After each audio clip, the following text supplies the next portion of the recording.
एक समस्या बड़ी खड़ी हो रही है देश के अंदर। जो गरीबों के बच्चे हैं, जो मजदूरों के बच्चे हैं, जो मध्यम श्रेणी परिवारों के जो बच्चे हैं, उन बच्चों का जो शिक्षा के क्षेत्र में, पढ़ाई के क्षेत्र में उनका मनोबल गिराया जा रहा है। और जो प्रतिभाशाली बच्चे हैं उनका मनोबल गिराने में सरकारों का भी पूरा पूरा हाथ है। आप देख रहे हैं कि लगातार शहरों के अंदर कोचिंग संस्थानों का प्रचलन बढ़ रहा है। और अब तो कोचिंग संस्थानें ऐसी हैं कि उनके ऐड टीवी पर आ रहे हैं, करोड़ों करोड़ों रुपया खर्च करके टीवी पर ऐड आ रहे हैं। तो हो क्या रहा है कि जो अमीरों के बच्चे हैं, जो पैसे वालों के बच्चे हैं, वो बड़े बड़े कोचिंग संस्थानों में जाकर के पढ़ रहे हैं। और जो गवर्नमेंट की जो स्कूल का जो एजुकेशन है, जो कॉलेजों का एजुकेशन है, एक तरह से कहिए कि वो उसकी स्थिति एकदम खराब और डैमेज होती जा रही है। डैमेज करने के पीछे भी सरकार की गलत मंशा है और कोचिंग संस्थानों को कुकुरमुत्ते की तरह बढ़ावा दिया जा रहा है सरकार की तरफ से।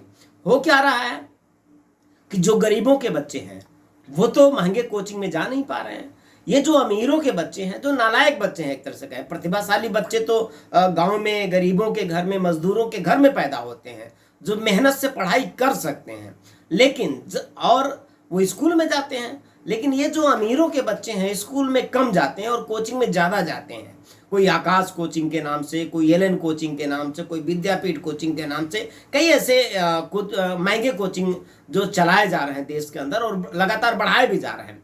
तो वो जो बच्चे हैं, जो अमीरों के बच्चे उन कोचिंग संस्थानों में पढ़ते हैं, स्कूलों में कम जाते हैं, लेकिन कभी कभार जब स्कूलों में जाते हैं तो वो वहाँ पे जाकर के उस महंगी कोचिंग संस्थान का बखान करते हैं। तो जो गरीबों के बच्चे हैं ऐसे में उनका मनोबल टूटता है।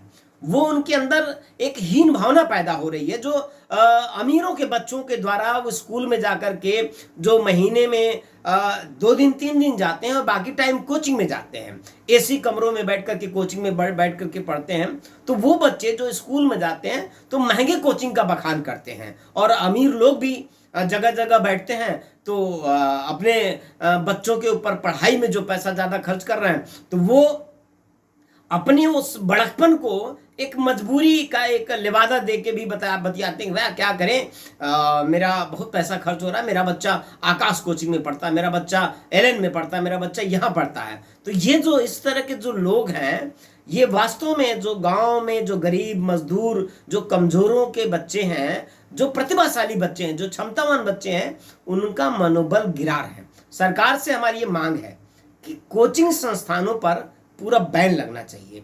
ये लगातार जो एक तरह से कहिए कि व्यापारिक संस्थान, कोचिंग संस्थान, भाई आप कोचिंग संस्थान को बढ़ा रहे हैं और जो स्कूलिंग जो एजुकेशन है, जो स्कूल है, कॉलेज है, बच्चों में ये प्रवृत्ति पैदा किया जा रहा है कि वो स्कूल ना जाए, वो कोचिंग की तरफ जाए।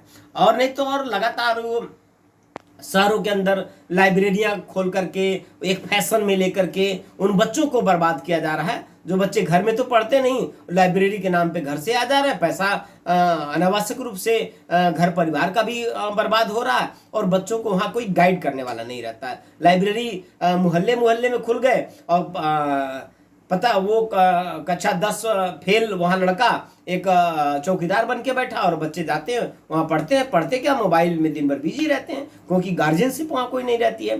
तो ऐसे में सरकार से अम्बेडकर जन मोर्चा की ये मांग है कि कोचिंग संस्थानों पर बैन लगना चाहिए और एक कुकुरमुत्ते की तरह जो कोचिंग संस्थानों को लगातार बढ़ावा दिया जा रहा है, ये अमीरों के बच्चों के सामने गरीबों के बच्चों का मनोबल गिराने की एक साजिश है, बड़ी साजिश है। इस साजिश को बंद करना चाहिए। सरकार ऐसा अगर नहीं करेगी तो निश्चित तौर पे कहीं ना कहीं बाबा साहब डॉक्टर अम्बेडकर के संविधान का या सबको शिक्षा देने का बाबा साहब का जो मंशा था उसकी हत्या करने की सरकार कोशिश कर रही है। इसलिए हमारी सरकार से मांग है कि देश के अंदर जो बढ़ रहे कोचिंग संस्थान हैं, इन सारे कोचिंग संस्थानों को तत्काल प्रभाव से बंद किया जाए और स्कूल के एजुकेशन को मजबूत किया जाए, वहाँ के एजुकेशन को और भी अच्छे से स्थापित करने की कोशिश किया जाना चाहिए। जय भीम।